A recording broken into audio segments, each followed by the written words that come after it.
If you study the world map long enough, your eyes may drift to a stretch of mountains far removed from the glimmer of global news cycles, places without major cities or famous landmarks. But look closer at the line of actual control, the de facto border between China and India, and you'll find one of the most volatile flashpoints on Earth, a frozen frontier where history, politics, and raw pride have collided for decades.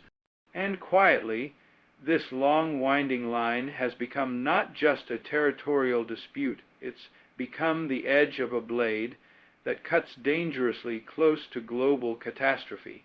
The tension there isn't new. It goes back decades to when China and India, two ancient civilizations rising with modern ambitions, found themselves staring across a disputed border with different interpretations of geography and sovereignty. The Sino-Indian War in 1962 may seem like a blip in historical memory to some, but its unresolved wounds still define the fragile peace today. Unlike many modern borders, this line of understanding is not firmly marked, not agreed upon, and not fully demilitarized. Instead, it's contested, shifting with every new patrol, every freshly built road, and every political statement echoing from New Delhi or Beijing. In recent years, this tension has not eased, it has intensified. Troops on both sides have clashed with makeshift weapons in brutal hand-to-hand encounters. Galwan Valley, 2020, a name that barely registered in certain parts of the world, was in reality a chilling reminder of how quickly things can spiral. Dozens of soldiers died without a shot being fired in the dead of night, high above sea level. That incident shattered the assumption that this was a managed dispute, reminding us that these border encounters aren't strategic exercises, they're real and increasingly deadly. Now, both nations have begun to heavily fortify the region. Roads are being paved where once there were only rocks. Airstrips are being constructed in thin air. Artillery is being moved in, troops rotated with frequency, and surveillance intensified. That kind of escalation has a logic of its own. In a place like this, even a miscommunication, even a misinterpreted step, can trigger something irrevocable. The gap between a border standoff and a full-blown military confrontation is thinner than it's ever been. Yet what makes this moment even more dangerous is not just what is happening in the mountains, it's what's happening in the hearts of both nations. China and India are no longer poor, inward-looking countries struggling to survive. They are confident, proud, and increasingly powerful. Each sees itself as a regional leader, and more importantly, each believes it has something to prove. National pride, once a unifying virtue, quickly becomes a trap when diplomacy is viewed as weakness and aggression is the metric of resolve. There's also the reality of audience. Domestic politics play out on international stages. For every military stand, oft reported in the media, there are millions watching at home, patriots, voters, dreamers, skeptics, all expecting their leaders to not back down. Leaders who might otherwise edge toward caution instead push just a little further to avoid appearing soft. A skirmish turns into a standoff calls for response, and inch by inch the line between posturing and actual war begins to vanish. And remember, this is not a video game or abstract policy discussion. These are two nations with nearly 3 billion people between them and the world's two largest standing armies. This is not a border argument tucked in some obscure file. This is a powder keg. Everyone wants to believe that reason will prevail, that diplomacy will eventually win, that military planners and foreign ministers will keep pushing the cooler path. But the truth is, history doesn't always bend toward reason when national pride, historical grievance, and military buildup are in play. Europe in 1914 is proof enough of that. One assassination, a few ultimatums, a series of bad guesses and worse reactions, and the world plunged into years of darkness. Could it happen again? Could a mountain skirmish in the Himalayas lead to thousands of deaths, refugee crises, and global chaos? It could, and that's what should keep us awake, because we are not talking about two fringe military groups. We're talking about two nuclear-armed nations, both with first-strike capabilities, both with precision missile systems and increasingly autonomous weaponry. And the higher the stakes get, the narrower the exit routes become. Territorial disputes can be solved with maps.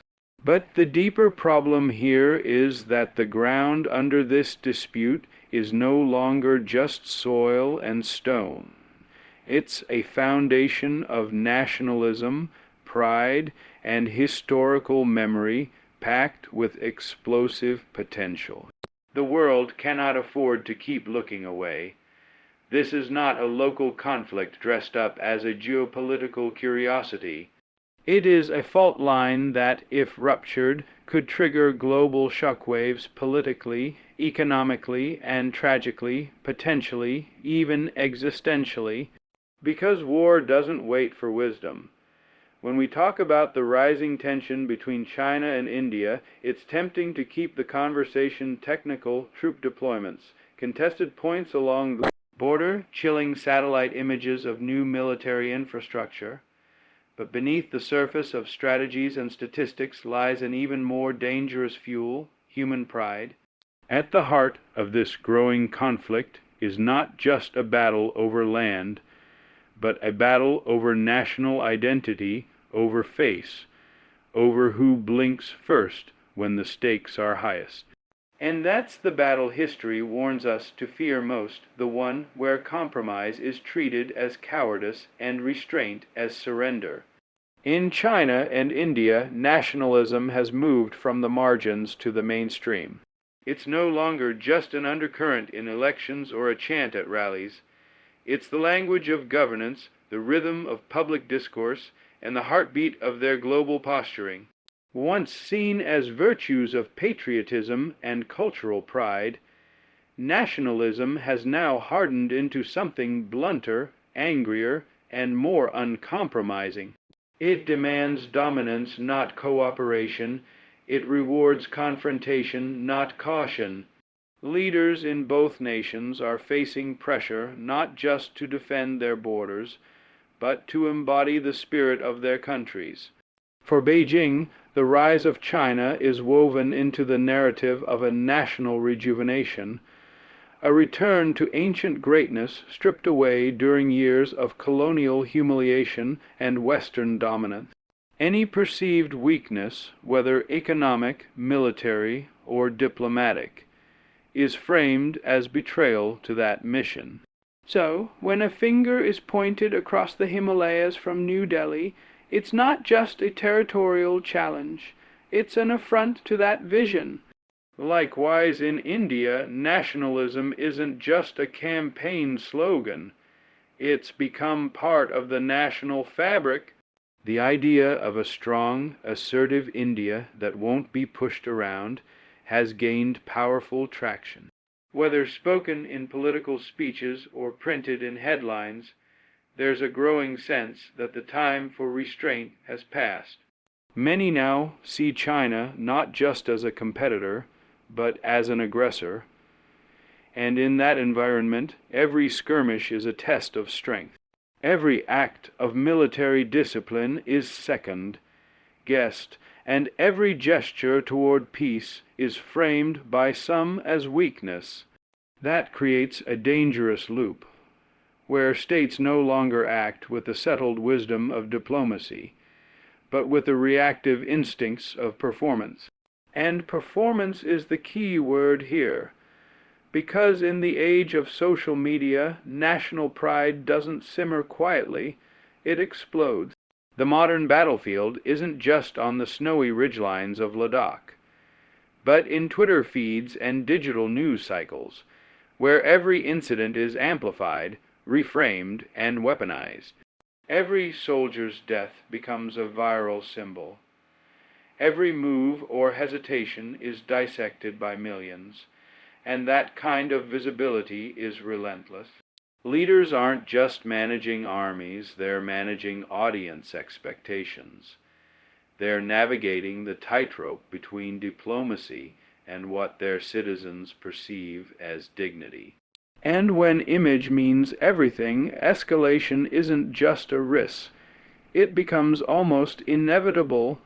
The irony, of course, is that both China and India continue to present themselves on the international stage as responsible powers. China says it wants to lead the developing world and shape a new global order. India speaks of being the world's largest democracy, a voice for the South, a champion of peace. And yet, both are increasingly unable or unwilling to clamp down on the surging nationalism within their own borders that leads them straight toward confrontation. And one has to wonder, where are the voices of moderation? Where are the cooler heads? Where are the statesmen and women brave enough to stand before their nations and say that honor and humility can exist at the same time? That sometimes stepping back is the greatest act of leadership. The hard truth is that those voices, if they do speak, are being drowned out by the media, by political machines, and by populations increasingly drawn to black and white narratives, to notions of glory reclaimed through battle. This is where the real danger lies, because if a conflict does erupt, it won't start with missiles or cyber attacks. It will start with pride unrelenting, unbending, and unchecked. Pride that backs both nations into a corner, where admitting error is unthinkable and backing down is politically suicidal. Pride that makes compromise look like defeat and diplomacy smell like disgrace. And once you reach that point, once the ego of a nation is chained to its border policy, then all it takes is one spark to ignite something irreversible. We often think of war as the result of grand strategies or complex failures of diplomacy, but history shows us that many great wars began not because powerful men lacked intelligence, but because they lacked humility. That same humility could diffuse this current crisis if only it weren't seen as a weakness, but if it remains absent, the world may soon learn that pride seldom retreats quietly. It escalates until there's nothing left to protect but ashes. It's unsettling how easily the idea of nuclear war slips into casual conversation these days. As if time and exposure have dulled our awareness of what it really means, as if the word nuclear has somehow become divorced from the reality of suffering. But we cannot afford to be numb, especially when we're talking about nations like China and India, two countries with fully operational nuclear arsenals, decades of political tension, and a live border dispute already costing lives. The line between limited conflict and total catastrophe isn't a wall, it's threadbare. And every step toward escalation frays it even more. It's important to understand just how close these nations already are to that threshold. Both China and India have vast and growing stockpiles of nuclear weapons, sophisticated missile systems, and second strike capabilities. Neither wants war, but neither is willing to appear weak, and therein lies the real danger. Nuclear weapons, while designed to deter, do not prevent misjudgment.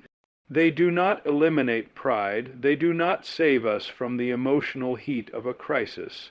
In fact, in times of rising tension, they do the opposite. They raise the stakes so high that the room for error becomes microscopic. In 2020, when Chinese and Indian troops clashed in the Galwan Valley fighting brutally and primitively in sub-zero temperatures, it was the closest the two powers had come to real war in 50 years. And even though not a single bullet was fired, the fallout was immediate. Both countries doubled down on military posturing. Defense budgets soared. Tactical deployments at the fragile line of actual control increased. War games intensified. Nationalism surged, but behind every diplomatic press conference and every show of strength loomed a quiet, terrifying possibility. What happens if it happens again? And next time, what if one side doesn't hold back? That's the kind of question that's easy to dismiss as dramatic, until you remember that the more militarized a border becomes and the more emotionally charged the governments behind it grow, more likely it is that someone somewhere makes a mistake, a hiccup in communication, a misread radar signal, a drone misfire, a provocation taken too far. None of these scenarios are far-fetched. They are real, and they are documented patterns from previous global conflict. The difference now, these two countries don't just bring soldiers and tanks to the table. They bring the possibility of nuclear retaliation. And let us not comfort ourselves too quickly with the old assumption that mutually assured destruction will keep both sides in check.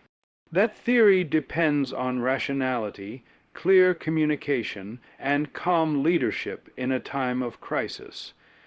But history shows us that wars often begin not in clarity, but in confusion. Decisions made in minutes, provocations that spiral out of control.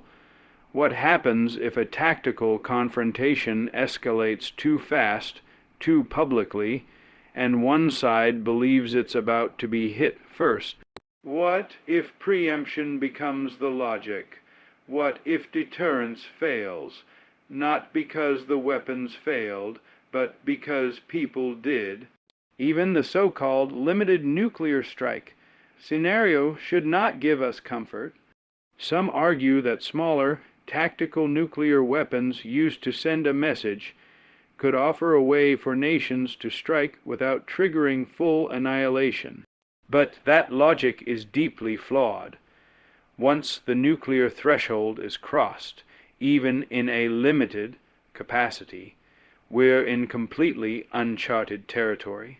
Will the other side restrain itself? Will the world sit silently? History gives us no guide for what happens when nuclear fire is exchanged in a high-altitude border zone surrounded by billions of watching people, a 24/7 news cycle, and terrified global markets. There is no script for that moment, only fear, chaos, and irreversible outcomes, and let's not overlook the geography. The region in question, the Himalayas, is not just a flashpoint.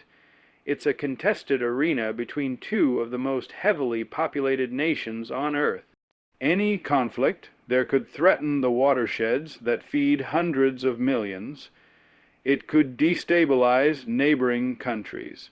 It could upend the fragile balance of power across Asia.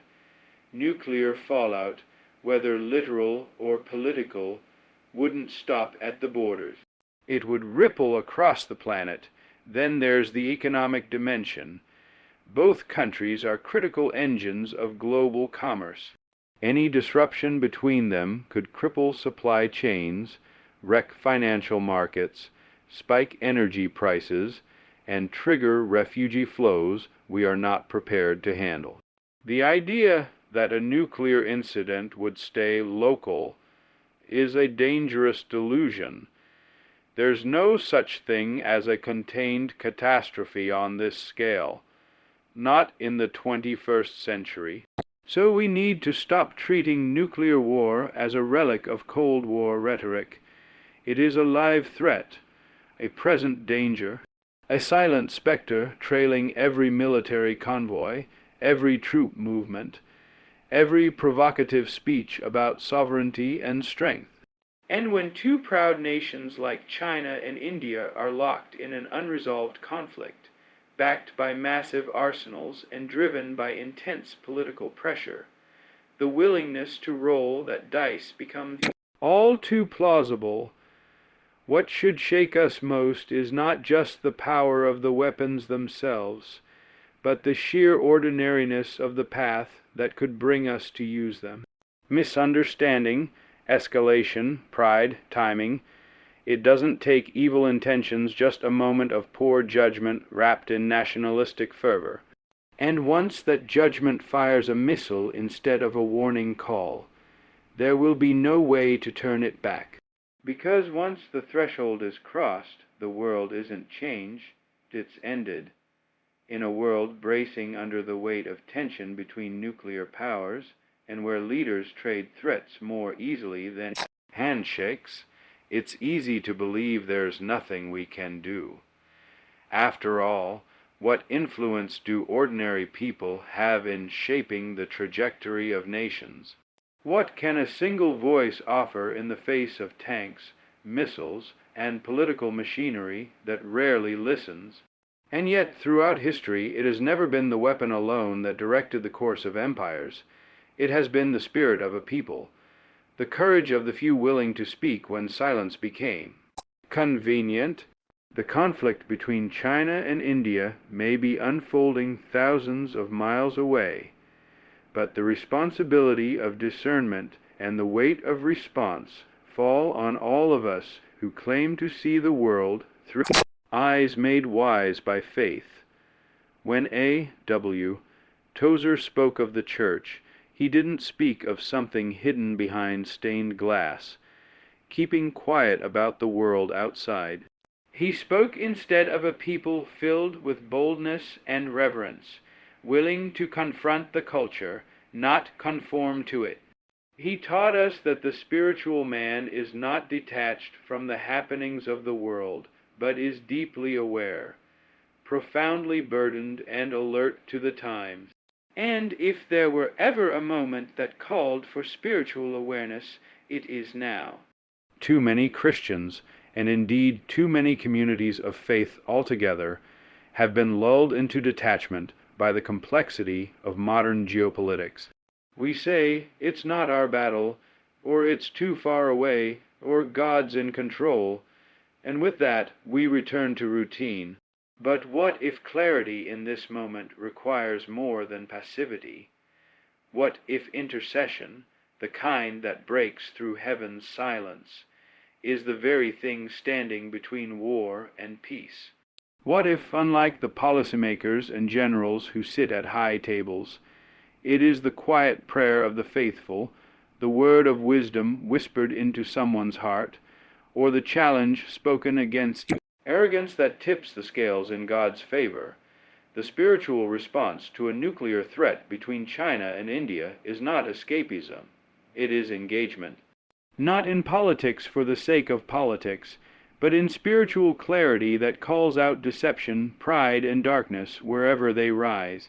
It is the work of holding truth up like a torch when the world runs faster toward shadows. It is the boldness to call for peace when the world applauds power. It is the willingness to grieve for lives we have not met, on soil we've never walked, because we know that every soul matters in the eyes of God. This isn't about taking sides. This isn't about waving flags. This is about shining light into places where pride threatens to destroy all that God calls sacred. And in moments like these, where the sabers rattle in mountain passes, and the threat of total devastation looms like a silent shadow, our task is not simply to analyze, but to act with spiritual urgency. We must pray with discernment not just for peace, but for wisdom among leaders, restraint among forces, and humility where ego rules. We cannot afford lazy prayers, void of faith, void of understanding. And we must teach our churches and communities to understand the times, not to feed fear, but to awaken hearts. Tozer warned us against a faith that was content with comfort rather than holiness, and in this case, comfort looks like detachment.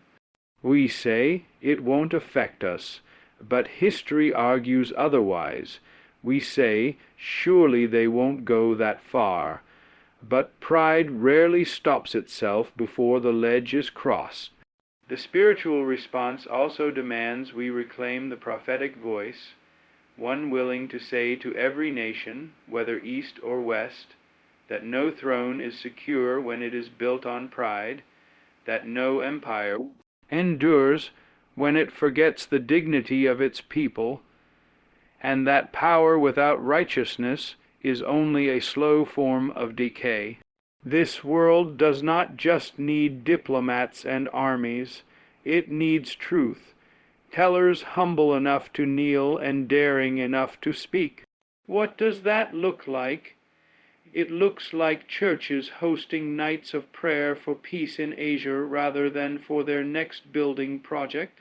It looks like believers writing, teaching, and engaging others not with comfortable clichés, but with language shaped by Scripture, by ethics, and by truth. It looks like challenging leaders in our own nations to advocate for de-escalation, transparency, and diplomacy rather than feeding the engines of militarism. And yes, it looks like preparing our own hearts not with fear, but with sobriety, for a world that may indeed be nearing historic collision points. We do not get to choose when nations will clash, but we do choose what kind of presence we will be in the world as it happens. Will we be those who drift with the tide, or those who stand in the breach? Will we be those who simply observe, or those who intercede, speak, resist, and shine?